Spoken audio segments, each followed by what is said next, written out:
Hey everybody, welcome back to the channel. Today we're going to talk about the 2025 Jeep Wagoneer S Limited. It's a new, cheaper way to get into the Wagoneer S model. And Jeep actually announced this to the media on Thursday. And then on Friday, those who were in attendance at the Chicago Auto Show, which I was supposed to go to, but I had a pass and everything. I just didn't feel like going because I didn't think there was going to be anything big there. They showed it off to the public for the first time. So we actually got some pictures from Motor Week that we're going to show you of the vehicle on the stand so you can kind of get some better images of it. But I'm going to go through what we know about this vehicle through the press releases, and then we're going to go look at the pictures. So basically for 2025, the Wagoneer S, which is kind of funny, it's Jeep has already announced this. We're probably going to see these start showing up in dealers pretty quick.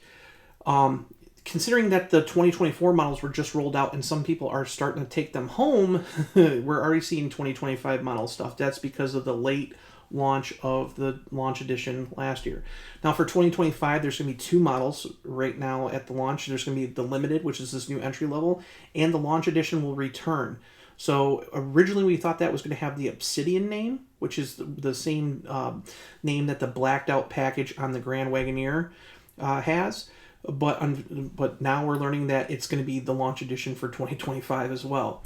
Now, when you look at the names, originally, if you follow Jeep or the Wagoneer sub-brand, which doesn't exist anymore, when Jeep introduced the new Wagoneers, the full-size ones in 2021, they, instead of having trim packages, they had series packages. So they had series 1, 2, and 3 for both the Wagoneer and Grand Wagoneer.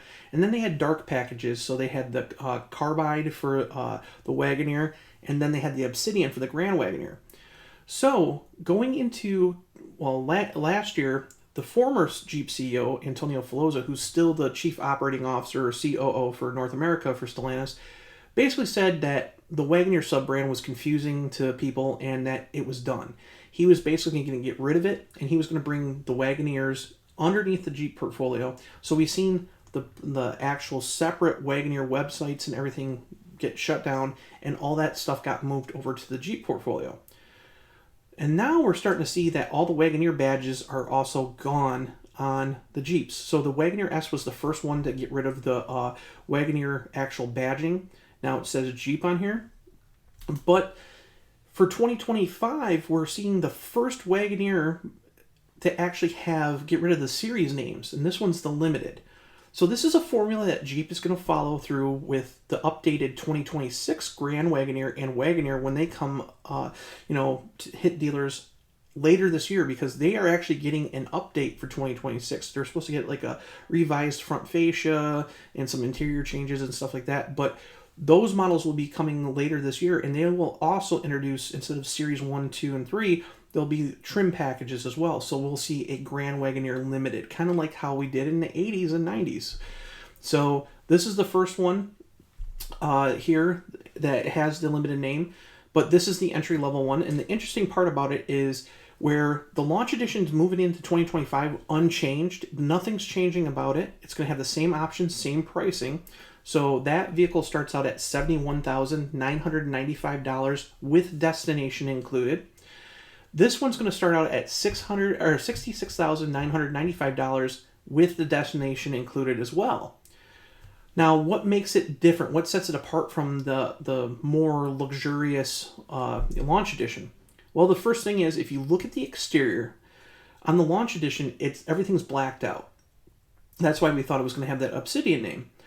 Where on the Limited, you have these satin touches. And the interesting thing is last year, during the summer, Ralph Gilles actually had an interview. He's the head of design for Stellantis.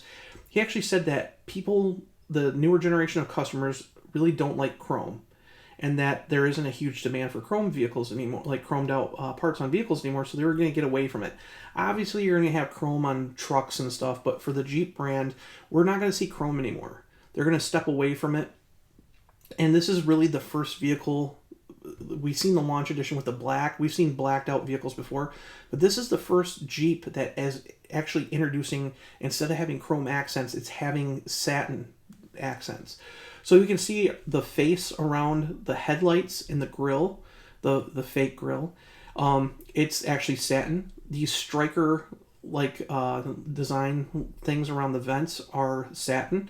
The front fascia lip is satin. If we look at the DLO, or daylight opening, around the greenhouse, that is also in a satin finish. The under part of the doors that meets the blacked out part is satin, and there's also some satin touches on the rear. Also, the big difference is on the Launch Edition, they have blacked out wheels. Well, on the Limited, they'll have 20-inch wheels, but they'll be machined face with black pockets. So that's another way to tell the Limited apart. But when we get to actual differences in the models, so for 2025, the Limited gets a new color compared to the the Launch Edition. It's basically hydro blue, so it's a very popular color that's been in the brand for a long time, and that will be a $595 upcharge. Basically, all the colors are $595 upcharge except for bright white. So if you get the white, you don't have to pay anything extra. But for the Limited, you do get bright white, Baltic gray, fathom blue, red hot, silver zenith, hydro blue, and diamond black. When it comes to the interior, there's also a new interior color for the Limited only. So last year and this year, we'll see on the Launch Edition, you can get global black. This is standard color, and that's what's going to come with the Limited. So you can get an all blacked out interior, or you can opt for a color. So on the Launch Edition, we've seen that there was that bright red color that looks really good. So on the Limited, we actually get this Arctic gray color, and it actually looks really, really good. It kind of like really clashes with the black, kind of makes the interior stand out a little bit more. So that's going to be a nice welcoming thing. And then if we look at this picture of the interior with the Arctic gray, you'll notice that there's some content missing compared to the Launch Edition. And one of the biggest things that you'll notice is the passenger screen. It's gone. Instead, we get this panel that goes across it, and it has this kind of like dash design to kind of just give it some kind of texture instead of just being basically a blank panel. And if you really want to upgrade to the passenger screen, you can, but it's going to get kind of tricky when it comes to options on this thing, and I'm going to explain why. But I want to talk about power first, and then we'll go through the option list. So the first thing we're going to learn is that the Limited actually is not 600 horsepower like the Launch Edition. It's actually rated at 500 horsepower despite having the same exact electric motors and the same battery pack. So basically the powertrain's unchanged, but it's limited to 500 horsepower instead of the 600. It still has all-wheel drive. It still charges from 20 to 80% in 23 minutes using DC fast charging. Everything's the same. So it's just rated at a lower horsepower. But there's an option called the Power Boost option. And according to some websites, some pricing websites that I've seen, this option will be $2,500 to get 600 horsepower. Now, I've seen some automotive, journalists post stuff that Jeep is charging a subscription for this service because it's going to be an over-the-air update. It's supposed to work just like the direct connection stage packages on the Charger Daytona. But what I'm hearing is from these other automotive things is they're going to have this subscription, but I'm hearing that it's going to be a flat fee of $2,500. So I reached out to Jeep. I haven't heard anything back from them yet. It's the Super Bowl weekend. There's a lot of stuff going on. So I'm sure I'll hear back from them later this next week, and I will completely do an article about it on Mopar Insiders and do a video on it as well, because there's a lot of questions about this. Also, if you purchase one of these Wagoneer S Limiteds, just like the Launch Edition, you automatically get a complimentary 48 amp level 2 home charger. Or if you don't have a place to put the home charger, you can opt for basically $600 in public charging credits through Free to Charge, which is Stellantis' charging program. So if we talk about the option packages, this is where it gets interesting. So again, with the pricing, you get a starting price of $66,995 for the Limited and $71,995 for the Launch Edition. If you want the same kind of stuff that's in the Launch Edition, you can get it. It's called the Comfort Package. And what the Comfort Package gives you for an extra $4,000 is you get a power tilt telescoping steering wheel. You get the lit Macintosh badges, so basically the stereo system badges that light up in the doors. You get the front passenger interactive screen. You get ventilated front seats. You get the same 19 speaker, 1200 watt Macintosh audio system that the Launch Edition has. You get a hands-free power lift gate. You also get a 115 volt auxiliary power outlet, a heads-up display, roll-up tonneau cover, power windows that go down with the key fob. You get digital rearview mirror and a memory steering column. So that pretty much loads it up to be on par with the Launch Edition. So when you actually look at the pricing, if you click that option, you're only $1,000 less than what the Launch Edition is. But you have 100 horsepower difference. And if you really want that 100 horsepower, let's say it does mean that it's $2,500 more, you're paying more for the Limited than you are the Launch Edition when everything's kind of included in it. So why would you buy a fully loaded Limited when you can just buy the Launch Edition? So again, it's kind of like, if you don't like the black accents, you can pay for this model and make it the equivalent of the Launch Edition. But I mean, it's going to be kind of tricky. You're paying more for something that's technically cheaper from the start. So I don't know. It's up to those who really don't like the blacked out design looks. So just keep that in mind. As for the rest of the options, there's only 2 other options you can get. You can get the trailer tow group, so that's an extra $995. You can get Mopar paint protection film put on from the dealer, and that's $495. And I put on here that there's a destination surcharge for those who live in Hawaii, which is $50 extra. So, but anyways, what's very interesting is the fact that ordering for this limited model is now open for all Jeep dealers, and supposedly it's online. I haven't seen it on Jeep.com yet, but you can go to your dealer and actually order one of these models now. Now, if you go to lease the vehicle, because Trump hasn't done anything with the Inflation Reduction Act and the EV credits that people get, if you lease the vehicle, you can get up to $7,500 in credits for your taxes and stuff. So keep that in mind. But if you buy it, you don't get those. For somehow there's a loophole because I guess it's built out of the country or something. And it could be potentially more if you live in a state that's EV friendly. So like California has additional incentives on EVs, and so does Colorado. So if you do go and try to find out, what kind of rebates you can get on these vehicles, go to Jeep.com, put in your zip code, and it'll tell you all that stuff about, how much money you can get on credits, how much is in, different incentives and stuff. So make sure to do that before you actually go to the dealer and order one of these. So again, check out your local Jeep dealer if you're interested, and you can take and order one of these now. But let's take and look at the actual one that was on display at Chicago today.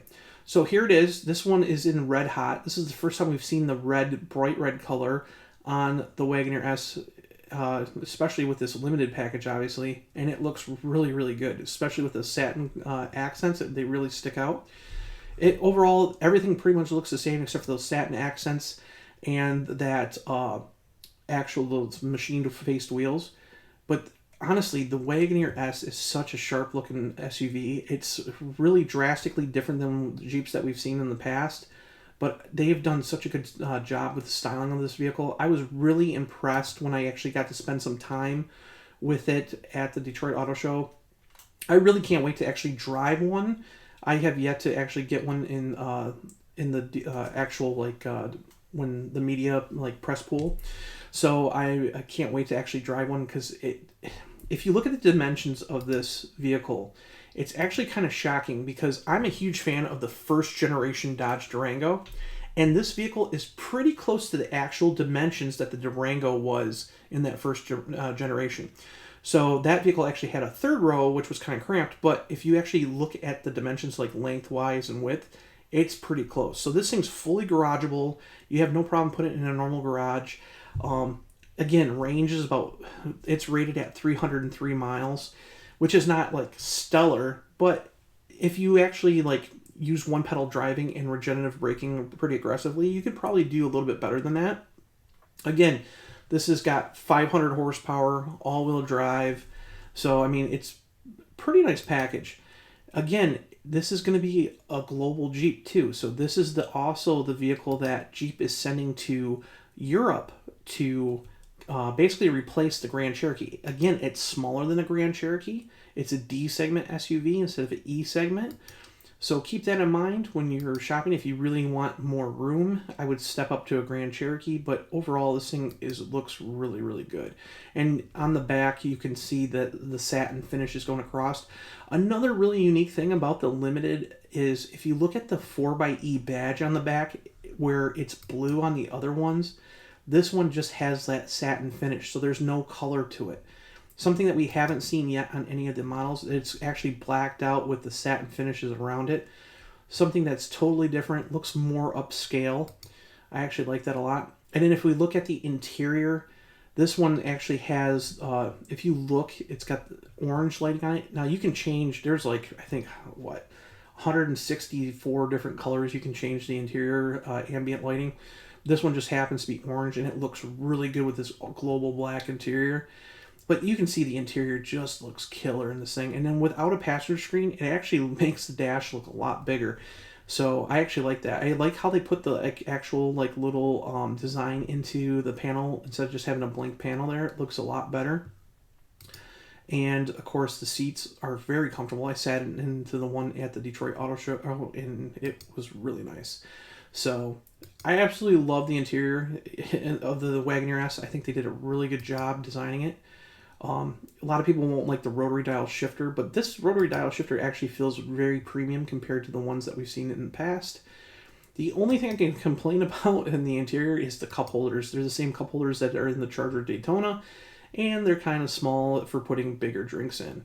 So overall, I think it's a good package. I just think you gotta, if you really want a fully loaded one, you're really gonna have to watch how you option this. If you buy the comfort package and you want that 600 horsepower, don't buy the Limited. I mean, is it basically, are you willing to pay an extra like $1,500 just to have the satin finishes on it? I would step up to the Launch Edition. So if you guys have any questions about it, let me know. I'll try to get Jeep to answer them, or if I can't answer them, you know, we'll see what we can do. But make sure to check out Mopar Insiders. Like I said, as soon as I find out from Jeep about this whole Power Boost package and how much it's going to cost, if it's a subscription-based package or not, I'm going to post it on Mopar Insiders, and I'll post it right here on the Mopar Junkie channel. So make sure to hit subscribe, and I'll see you in the next video. Bye.